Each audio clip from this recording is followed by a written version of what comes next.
Hi, my name's Phil. I like talking about politics, and in this video I'd like to discuss the potentially agreed post-Brexit trade deal with New Zealand that, according to the government's own figures, isn't worth a penny to our economy and could actually harm it. But first, if you'd like to be notified of daily news and politics, please subscribe to the channel and click the bell notification icon. So Boris Johnson has hailed what he calls a groundbreaking trade agreement with New Zealand. Now, ordinarily, I'd have just said, we have agreed a trade deal with New Zealand, but we have to be careful these days. See, twice Boris Johnson has said that we've agreed a trade deal with Australia. And twice we've been told that, it hasn't actually been finalised at all. I mean, no doubt it will be at some point, but it's not now is the point. But all of these smaller trade deals that the government have claimed are having to be hastily rewritten as well, because that was a thing. You know, we've had trade negotiations with like Japan and Australia and New Zealand and of course the EU, but then there's a whole raft, dozens of these smaller ones. As I've pointed out, many times in the past, the vast majority of our so-called post-Brexit trade agreements were just copy-pasted versions of the EU ones that we had. Except this is more literally the case than I had realised, because there was also an issue earlier this year, I talked about it a few months ago, when it transpired that such an agreement had left a load of EU laws in it. It tied us to a load of EU laws. See, that's the thing with copy-pasting, you don't pay attention to the detail. Well, it turns out that loads of these agreements have the same issue. It wasn't just one. There's loads of them. I think it might have been all of them. Officials are currently having to go all of them now properly to remove commitments to EU laws that we left in because we didn't do the job properly in our rush to claim we were signing loads of trade deals left, right and centre. So now it's this New Zealand trade deal. Assuming it is actually agreed as the government say, like I said, you've got to be careful on that these days. It's also like all our other Brexit deals, heavily in favour of the other side. With no disrespect to New Zealand, they now represent the smallest economy to have agreed what might appear to be a bespoke agreement, and it's still massively in their favour. The whole point in trade negotiations is the larger market gets to dictate more terms than the smaller market. Obviously the smaller market gains, otherwise they wouldn't sign it. But the larger market is supposed to get the lion's share of the benefits. That was the whole point of being in the EU. Emily Thornberry, who's Labour's Shadow Secretary of State for International Trade, was asking questions of the actual Secretary of State, Penny Mordaunt, in Parliament about this deal.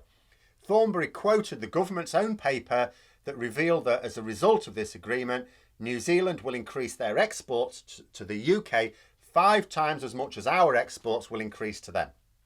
But also that New Zealand will gain GDP growth of £500 million a year out of this, while the UK's GDP won't increase at all to the nearest hundredth of a percent.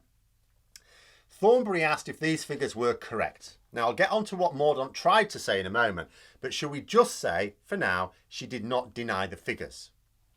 So never mind her smoke and mirrors at this point, the government are saying that this trade deal is not going to boost our economy.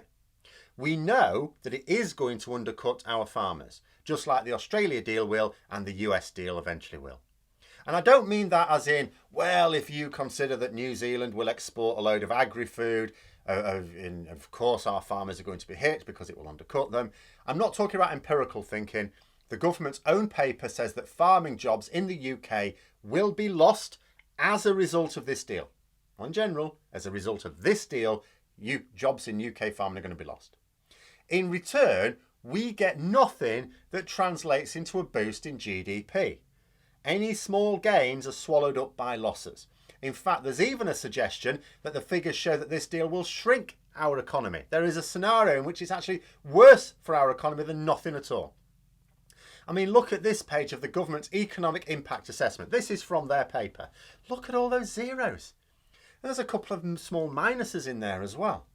That is supposed to be our benefits from the deal. That is the predictions for the impact on our GDP to 0.01%. To 0.01%, we get nothing, and in one scenario, even lose out. It's quite clear. Zero consumer expenditure boost, zero investment, zero net trade, and overall zero to UK GDP. And this is a similar pattern in our trade deals, except for the trade deal with the EU, where it represented a huge minus to our GDP. It's 0% boost from New Zealand, a similar amount for Australia. 0.07% for Japan. I mean, that's quite a big one, comparatively. But then Japan is one of the largest economies in the world. So we got a trade agreement with Japan, one of the richest countries, and it gives us a boost of maybe, in the long term, 0.07%. And it will be many years before we see anything at all from it as well, because that's long term. And that's also the optimistic government forecast. The government's own paper for the Japanese deal says it will take 15 years to get that 0.07%. Bear in mind that the EU trade deal represented a loss of between 4 and 6% of our GDP. So we lose several percent by leaving the EU in order to gain 0.07% eventually with Japan, and nothing at all with Australia, and nothing at all with New Zealand. What's all that about? But anyway, shall we cover the Secretary of State's actual response after failing to deny the government's own figures? Got to be fair, haven't we? She made two claims. The first was that Thornberry was not focusing on the long-term impact. Well, she was actually. This government paper describes the long-run boost to our GDP being zero. That is actually the long-term effect of this agreement. So it wasn't like immediately be nothing and then somewhere hidden in the paper, but after about 10 years up with this. No, that was the long-term effect of this agreement. So our trade losses with Brexit have been instant, and this deal doesn't even give us a boost in the long term. Government's own figures, I remind you. Her second claim was that it would provide opportunities for farmers. Now that's their line for everything. Oh, there's opportunities in Brexit. And if businesses go under, that's because you didn't take the opportunities, you see. She didn't say what those opportunities were, I don't think. But not to worry, there are only 13 references to the word farm, whether farm, farmed or farming in the document. Easy to search, so it won't take long to check. The document talked about the negative impacts to the UK farming industry. Okay, Thornberry mentioned that one. Several more references that said UK farming would need protecting from lower standard imports. There were concerns raised about standards and the negative impact on public health. Nothing at all about benefits or opportunities for British farming. Not a word.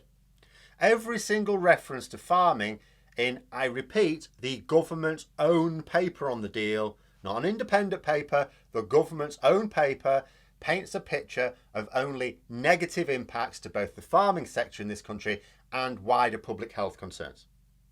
So the minister's response was not merely the usual politician's trick of suggesting that, you seem to have asked the wrong question there. I will answer what would have been the correct question. They always do that.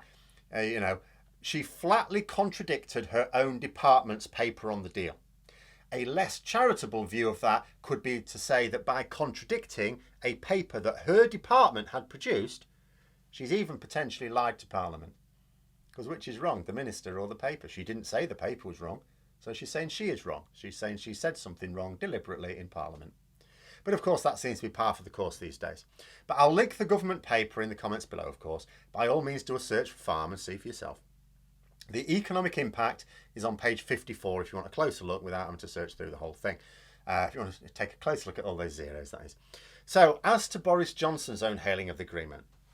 So he said it represented three benefits. First, ending tariffs. Okay, ending tariffs is indeed a benefit. It's not a bigger benefit as you may imagine. There's an awful lot of trade barriers. The focus often is on tariffs. Tariff is only one type of trade barrier. Many others that this deal does nothing about, unless it someone invents a teleporter at some point.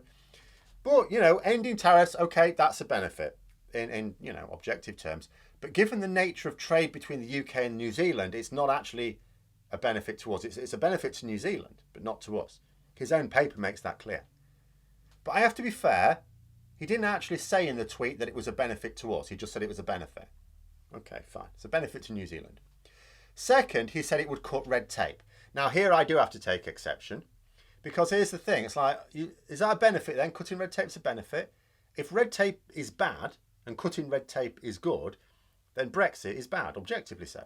Because as a result of Brexit, our exporters and importers have way more red tape to deal with these days. Theoretically, reducing it for the net zero UK exports to New Zealand isn't really a benefit to us, when to get that, we had to massively increase the red tape to our main trading market. So actually it hasn't cut red tape. The net red tape effect is a massive increase. And if red tape is bad, then Brexit is bad. Really that simple. Finally, he said it would create jobs and growth. Well, I've already shown the government's own figures saying there will be no growth, even in the long term. But what about those jobs? So I did a little search for references to jobs in the government's paper. Guess what? Lots of concerns that it will lead to a loss of jobs. There's no talk about it gaining jobs anywhere. So the government's own paper says that this deal will lead to no growth and actually cost jobs in the UK. Though again, to be fair, he didn't say it would lead to growth or jobs in the UK, did he? I suppose that if he tweeted that from New Zealand's point of view, it's all perfectly true. Maybe this is my mistake. I'm thinking that Boris Johnson is the Prime Minister of the United Kingdom, not a trade envoy acting on behalf of New Zealand. But there we are, those are my thoughts. Let me know yours in the comments below. I hope you found the video interesting. If you did, don't forget to click the like button, and if you'd like to support the channel further, please also click the Patreon link for details, and until next time, I'll see you later.